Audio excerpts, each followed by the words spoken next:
नमस्कार, आदाब, सलाम। अभी आप देख रहे हैं दरभंगा दर्पण। मैं हूं आपके सामने आपका दोस्त एम राजा। बिहार की राजनीति में 28 जनवरी 2024 का दिन कुछ और ही मायने निकाल करके लाया। 28 जनवरी बिहार में पहले महागठबंधन की सरकार होती है, फिर 28 जनवरी को ही एनडीए गठबंधन की सरकार बनती है। पहले नीतीश कुमार महागठबंधन की तरफ से इस्तीफा देते हैं, फिर दोबारा से एनडीए से यानी कि भारतीय जनता पार्टी से समर्थन लेकर राज्यपाल को अपना दावा पेश करते हैं और फिर 28 जनवरी को ही फिर से 9वीं बार मुख्यमंत्री पद का शपथ ग्रहण करते हैं। तो आज इसी कड़ी में आज हम बात करते हैं, क्योंकि हमारे बीच जो मेहमान हैं वो राजनीति से मजे हुए हैं और राजनीति के जानकार हैं। हम इनसे जानने का प्रयास करते हैं कि आखिर सब कुछ ठीक ठाक चल रहा था तो फिर आखिर क्यों नीतीश कुमार को पलटी मारने की ज़रूरत पड़ गई। हालांकि नीतीश कुमार पलटी मार के नाम से पहले ही मशहूर हो चुके थे, लेकिन इस बार नीतीश कुमार को क्या ज़रूरत पड़ी कि दोबारा से पलटी मारनी पड़ी। वो नीतीश कुमार जो पहले बोलते थे मिट्टी में मिल जाएंगे, भाजपा में नहीं जाएंगे, ये फार्मूला बहुत पुराना हो गया।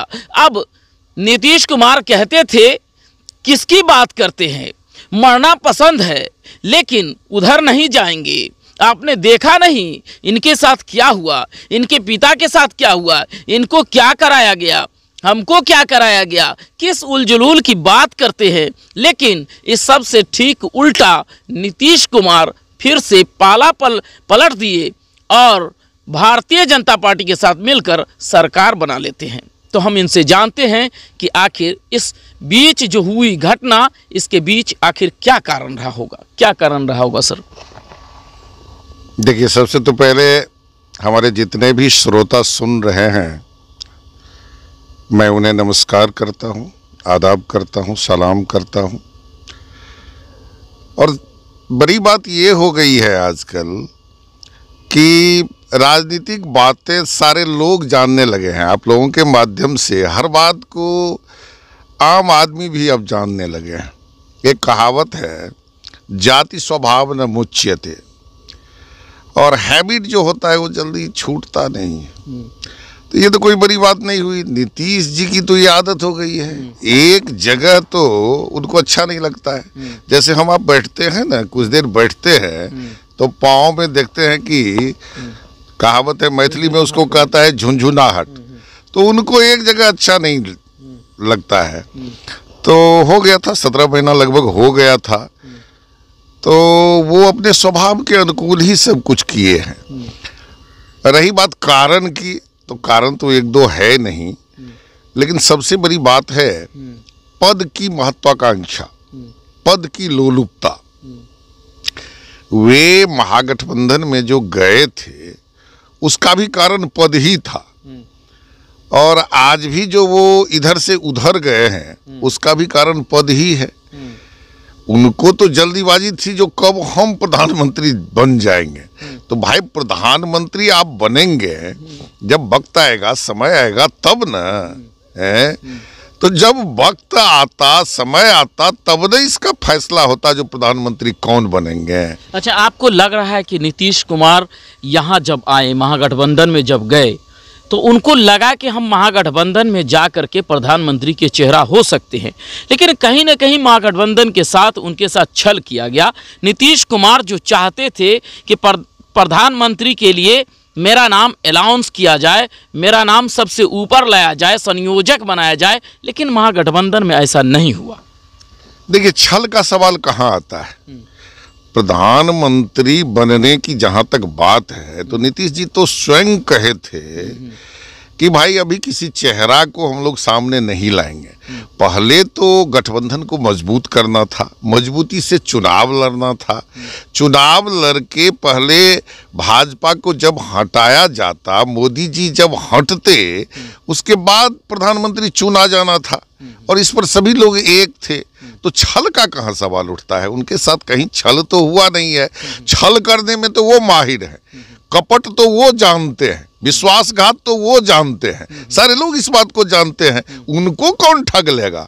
तरह तरह की बातें हो रही है बिहार में, खास करके नीतीश कुमार को लेकर के, क्या कहेंगे?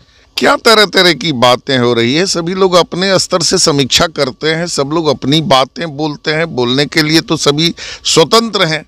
लेकिन तत्काल तो नीतीश जी अपने आप को सुरक्षित मान करके उधर गए हैं, लेकिन वे कितने सुरक्षित हैं ये आप भी जानते हैं और लोग भी जानते हैं। ये अधिक दिनों का खेल थोड़े है। माननीय तेजस्वी जी ने तो कह दिया कि खेल अब शुरू होगा, तो देखिए अब तो सेकेंड इनिंग शुरू हुआ है।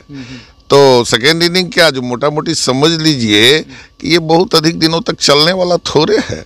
बस पार्लियामेंट्री चुनाव होने दीजिए, उसके बाद नीतीश जी को पता चल जाएगा। अब देख लीजिए, उप मुख्यमंत्री बने हैं दोनों किस तरह के लोग बने हैं? दोनों फायर ब्रांड नेता हैं, प्रबल विरोधी हैं नीतीश जी के। नीतीश जी के दोनों बगल में बाएं भी और दाएं भी विजय सिन्हा जी को और सम्राट चौधरी जी को बैठा दिया गया है।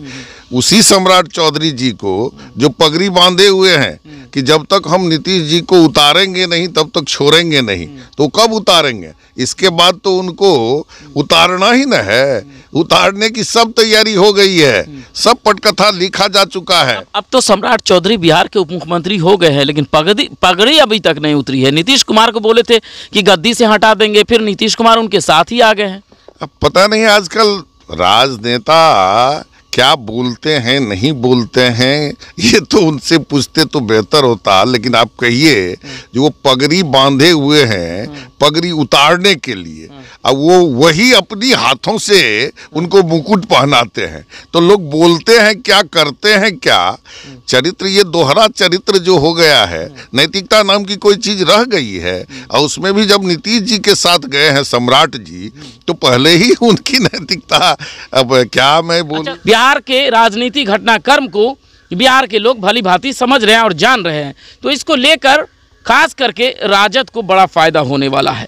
जदयू के चले जाने से विधानसभा में कोई ज़्यादा फर्क नहीं पड़ेगा, ऐसा इनका मानना है। तो अभी आप देख रहे थे दरभंगा दर्पण, मैं हूं आपके सामने आपका दोस्त हेमराजा।